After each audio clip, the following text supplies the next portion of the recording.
In this video, I'll walk you through the Alerts page in bluConsole. By the end, you'll know how to interpret the basic data in the table, deactivate alerts, and download alert reports. Let's dive in. To access the Alerts page, simply click on the Alerts link on the left menu. Here, you'll find a table listing all the alerts related to your account.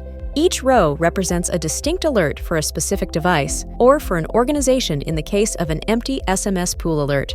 Multiple alerts can be associated with the same device, resulting in several rows linked to it. The Alert Status column indicates whether an alert is active or cleared. You can clear an alert when the underlying issue has been resolved. I'll show you how in just a moment. The Activation Time column records when the alert was triggered, while the Deactivation Time logs when it was cleared.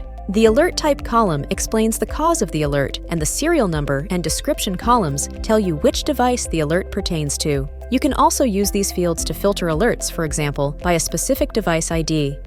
To deactivate one or more alerts, simply select them, then click the Clear button at the top. Wait for the progress bar to complete.